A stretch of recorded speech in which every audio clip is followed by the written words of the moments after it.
Hey everybody, today I am going to be reviewing Oppenheimer. This was directed by Christopher Nolan. I have quite a long and complicated history with Mr. Nolan so far as my opinions on him. I think a lot of people think I dislike him, but I really don't. I'm quite intrigued by his work, obviously. And I think if you go back and watch some of my previous reviews, like for Tenet, Dunkirk, or some of the other ones, and I do recommend, doing that if you need some background, but I think you'll see that I may be highly critical of him, but I think I do understand him, or at least aspects of his brain. Now, the way his mind works is incredibly different from mine. We see the world, I think, very differently, but I think I have a healthy appreciation for him. I've always seen him as somebody who really uses the mechanics to experiment, to kind of peel back the concept of like illusions in a cinematic sense, especially cinematic manipulation. And sometimes that can be really interesting and very original, and at other times I find his focus on the mechanics and kind of the literal nature of them to kind of hinder the piece, makes it feel a little bit clunky, hollow, and maybe expository. And it is frustrating because at other times I'll be like, oh wow, it's all coming together. It feels really transcendent, but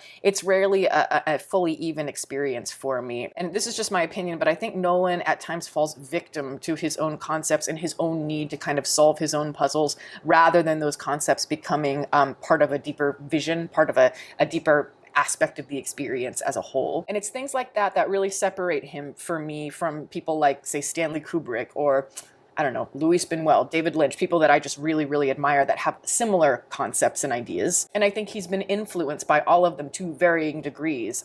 Dunkirk, I think, which, came out in 2018, I believe, that was the first time I think I saw a really mature Christopher Nolan coming forward, who figured out how to make all of these different mechanisms sing in the right ways. It's an exercise that feels cohesive. It actually pays off for me. And, it's interesting because it is like one giant climax, or it's like one third act that is separated into three acts with three different intersecting stories, intersecting timelines of all varying lengths to explore, again, I think the nature of illusion and the nature of time and how that affects the viewer in interesting ways and how you can play with that. And I thought it was one of the more interesting war films of that type to be made, and I still feel that way, at least in the last few years. But now we have Oppenheimer, which I think if you just watch the trailer or if you just look at the premise itself, it's a very ambitious project, and it would be for anybody, a very complex one with all kinds of different interesting angles that you could tackle. Biopics, I think, are famously difficult to adapt without feeling like one lame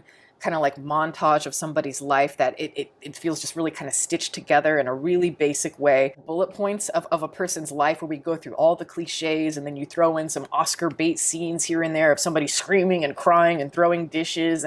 But yeah, it just feels like it passes through you. And I think Nolan is actually trying to create a really unique experience so far as the biopic is concerned. Quite honestly, it reminded me a little bit of Blonde from last year. Now, this is way better than Blonde for sure, but a lot of those abstractions I think are kind of similar. And so far as Nolan is concerned, I do feel like Dunkirk was the first time he was really using restraint and showing the right kind of instincts all the way through. But ultimately, it still is an experiment, more of an exercise in tension building. And again, it's stripping away a lot of the more rich elements in favor of the mechanics driving the climax. This has emotion and story and depth and all of those things. And it is why I think Oppenheimer might be Nolan's most balanced and most ambitious achievement. I think at times we are reaching real brilliance here. Now, do I think that this is the ultimate magnum opus and I don't think that he's ever going to be able to touch this? No, I don't. I actually think Nolan could possibly do better. I don't think he's finished. I'd like to see him push even further. But we have a lot of material, a lot of conflict, a lot of characters, and a lot of dialogue and information. And we are spanning across all kinds of different years, though this time it is more seamlessly integrated into the full narrative, which I think is a lot more difficult than something like Dunkirk. Not to say Dunkirk isn't difficult, but this is, I think, more of a challenge, especially when you think about the amount of research here, the amount of material. It's daunting. Yes, it is like a biopic of like historical significance and all that, but I think it is seamlessly blending Nolan's aptitude for experimenting with time and structure, all of that, into something that actually kind of almost transcends the mechanics fully at times. Again, I feel like every time I watch a Nolan movie, I'm like getting to the meditative experience and I maybe touching on it, and then I kind of lose it. And I find like I sink more into kind of the clunky symbolism or like a lot of expository trappings that I didn't need. And a lot of these chess pieces that he's often calling attention to just aren't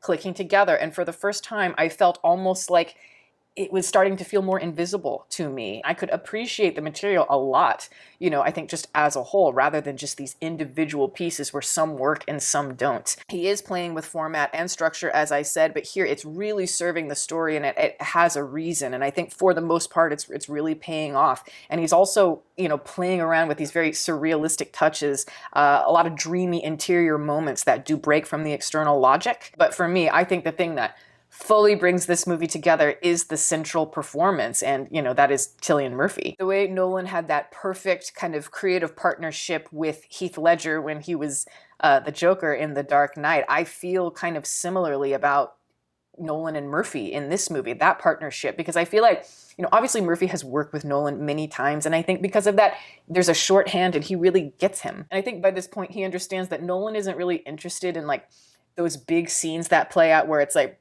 you have like an ensemble cast and then all of the motivations are driving the scene fully, the emotions, and it all kind of plays out more straightforward. And it's like, no, this is much more of a strange concept and a strange approach, because again, we're experiencing, I think, more the interior world of a man, where we're just so in his headspace. And at times it can be kind of dreamy, at other times it can be very like stressed, other times it's very focused, but it's more of those cerebral abstract elements that I found myself connecting to maybe the most. I found myself really haunted by a lot of that. And then honestly, the story itself filled in the rest of the spaces, I think. And again, for Nolan, it's not so much about the character, but it's more the character as a template. And I think Murphy, is he doing like a great Oppenheimer impression?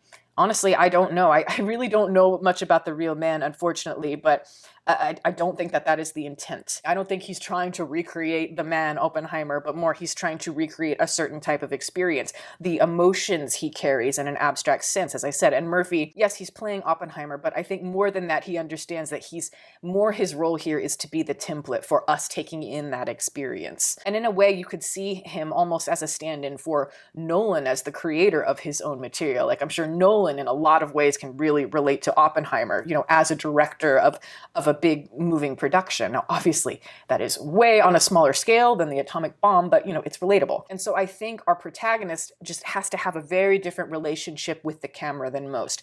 And his relationship with the camera is going to be very different from the rest of the characters in the movie.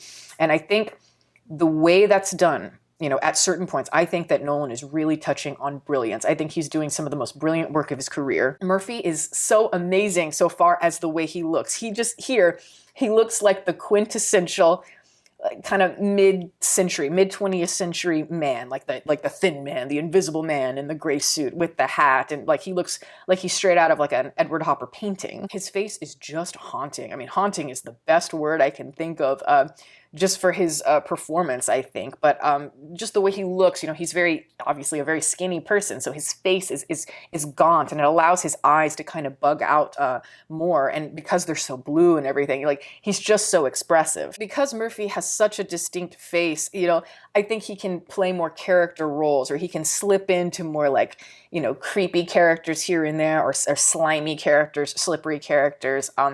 And I think it's interesting because, obviously Nolan is shooting this in IMAX, so obviously Murphy's face is taking up a lot of the screen a lot of the time. And sometimes you worry a face like that with really big eyes, the expression might be a little bit too exaggerated for the IMAX, for the cinema. And yet somehow this works so perfectly. It's like this balance of the operatic as well as the intimate, the grandiose and the simple. Cillian, he completely understands every single nuance. And that way the tension can somehow exist right at the surface. It's like we can feel it all right here, and yet it's like we know so little of the man. He always remains mysterious to us. There's something about that refinement and that polish to him that feels kind of dignified and different from the other men around him. And I love that he almost never raises his voice in this film. To have like some big emotional arc, but you're relying on these revelations all internally, just like from the flicker of your eyes. It's really incredible how he can do that. And Murphy is the kind of actor where I feel like you could just give him a scene, a really basic scene, like, okay, you're going to the grocery store and you're buying eggs. He'll execute the scene, he'll buy the eggs, he'll say whatever the lines are, but maybe in his mind, he's created some internal storyline. As the actor, he's created some internal storyline for his character where he's planning on murdering somebody after this. Now, I may not know that, you may not know that, maybe even the director who's directing him in the scene doesn't know that, but he knows it. So it's a great gift, and I think a great tool for any performer to have. It certainly separates the really interesting performers, the more eccentric performers, from the more standard. But I don't mean to say that he is leaving the rest of the performers in the dust or anything. No, this is very much a movie where all the cast is working together to elevate this thing, and I do think that they create a wonderful wreath around him. Now, it is a 3-hour film, and there's so much going on in it that it really doesn't feel like 3 hours, but it's jam-packed. It's almost a little bit too packed, I might say. But the whole movie is really kind of like, you've got your main character who has a desire to do something big. He finds the right group of people to make that dream come true, and then you have that third act where you're having the consequences for that powerful thing that you created, and all the messiness and the inevitable aftermath. To be honest, I feel like I really need to see it again. I was thinking that about halfway through the movie, just because, again, it is so full of material. I feel like I need to get my bearings and work it out a little bit more in my mind so far as my opinions are concerned. Because you're juggling, obviously the internal stress of this man, and inventing the bomb, the friends that he's making along the way, the wives, the side pieces, like the women in his life, and obviously all the political stuff as well. And sometimes I just wish we could kind of slow it down and focus a little bit more on certain characters. I would like to see more of Oppenheimer's personal life so far as the women in it, because I felt like we got some very interesting insights into how that shaped him. I found, like his wife really interesting, and I found the Florence Pugh scenes very interesting as well. One of the things, though, I'm not sure exactly how it sits with me at present, not to say that I disliked it, I'm just not sure how I feel about it, is kind of the direction the movie starts to go into in the third act, because again, once Oppenheimer's discoveries kind of come to fruition and everything, then comes the slow kind of slew of political complexities that lead to his unraveling. So it's going to be a lot of men dressed in suits in boardrooms talking and pointing at each other and yelling. And I think that is interesting to a degree because, again, it's like the rippling effects of this huge thing that you did, and seeing the magnitude of what happens when that thing is released into the world and what humans choose to do with this tool, as well as its creator. But I'm just not sure if it's the third act that I fully wanted here. And maybe I just need to see it again. Maybe it will really work for me the second time, but it felt maybe just a little bit disjointed for me, especially since I felt like I was gaining more and more from the internal aspects of our main character, and then we feel a little bit more distant from him. I think the film is excelling when it's most quiet, not when the dialogue is just, tripping over everything and there's a lot of egotism and everything. It's a Chris Nolan script, so